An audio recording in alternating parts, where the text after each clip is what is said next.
Catherine. Thanks for watching, and don't forget to subscribe to my YouTube channel, Fornicate Below. Today I'm going to be making a bone broth.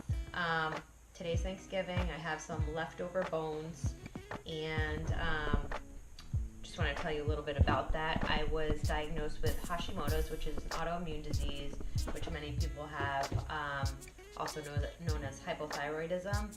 I'm working with a naturopath, and he recommends that I drink bone broth daily, which I've been doing because it's rich in minerals, and it contains a lot of healing compounds like collagen, which help with intestinal inflammation. So let's get started. So right now I have the whole turkey that I made for Thanksgiving, and I just broke down the bones so that they can fit into the pot. And don't be afraid to get in there and kind of mash it up. So I've already done that, if you can see it, and I'm going to add, this is pretty gross, this turkey neck in, because you really want the parts of any kind of meat, if you're using turkey or chicken or beef, you really want to use joints, because that's really going to be the most nutrient-rich parts of the bird or the meat or whatever it is that you're going to be using. So I have that all in there. The next thing I'm going to use is I have this big bowl of purified water. So this pot is an 8-quart pot.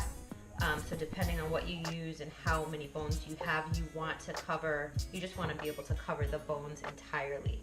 So I'm going to just pour that in there.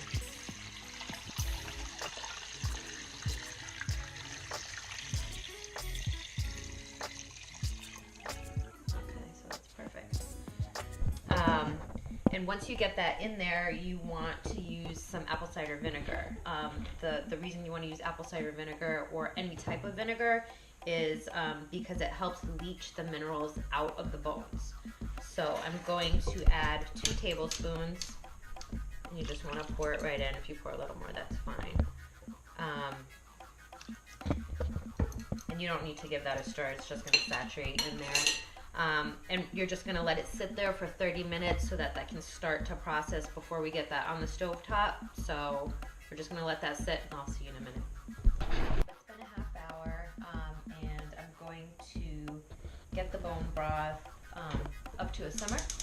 So I am putting that on a medium-high temperature so we can bring that up to a simmer. In the meantime, I chopped up 1 onion, 2 stalks of celery, and 2 carrots, and I just kind of gave them a rough chopping so they're about this size. It doesn't really matter what size they are actually, but that's just the size that I chose. So I'm going to dump these in here.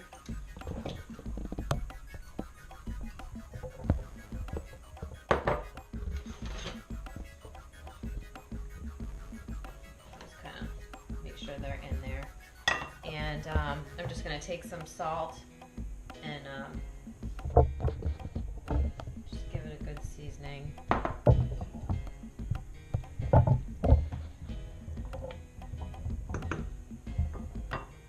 So now we're just going to wait for this to come up to a simmer. Bone broth is come to a simmer now, so I am going to show you what that looks like. We're going to reduce the temperature to a low setting, like a 1 or 2 on your stovetop, and we're going to put a lid on it. And this needs to cook for 24 hours before it's finished, but we'll check it again in 12, just because sometimes the water does tend to cook off and we may need to add a little bit more in. So I'll show you what that simmer looks like now.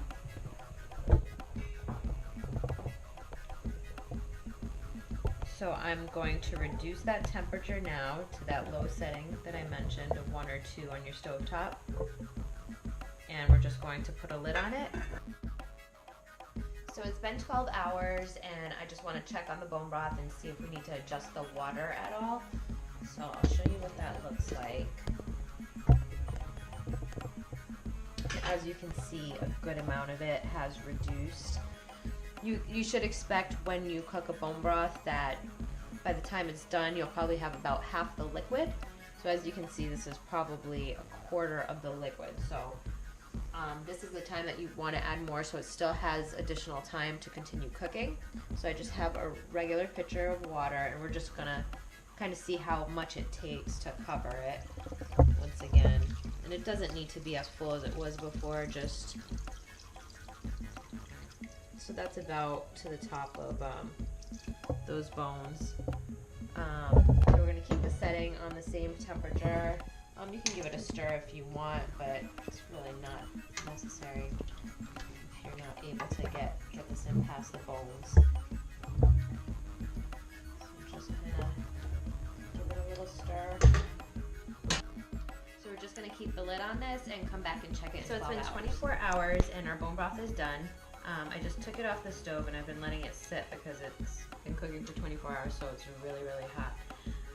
At this point, I'm going to start by taking some of the larger bones out of the pot before I try to strain it. So.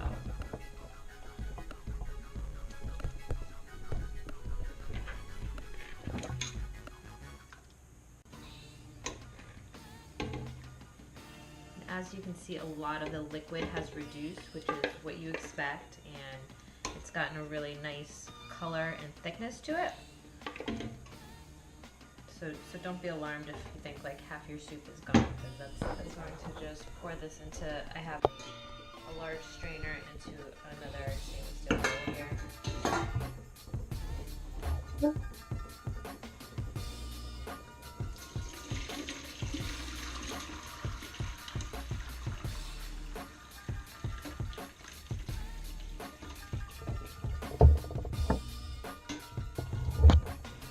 So now that's all set. If you can see, the top is like a light yellow color, but the bottom is more of like almost like a beef broth color.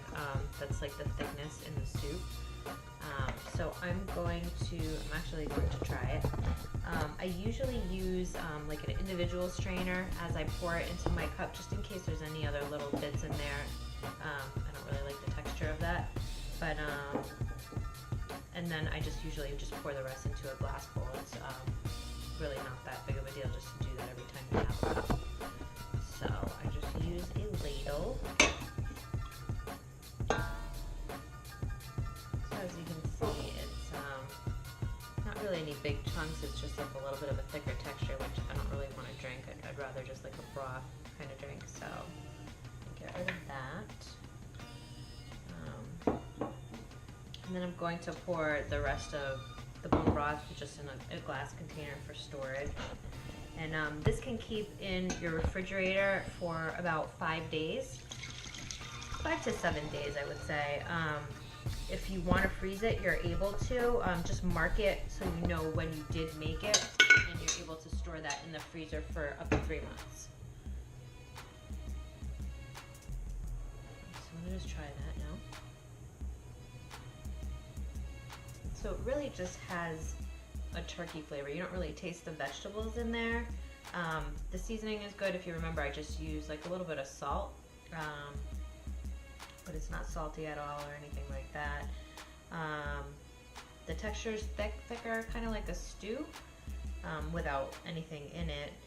And I drink it just like this, and it's kind of a comforting, cozy type of drink, but feel free to use it like as a base for your stew or soups, or also for any kind of sauce that you might want to make with your dinner. So to review some of the benefits again, bone broth is good. It's a natural way for you to help with any digestive issues or immune system, and also just to help improve your joint health. So I would definitely recommend it. Thank you for watching. My name is Catherine again. Please subscribe to my YouTube channel below, Fornicape, and I will see you next week with some new gluten-free recipes.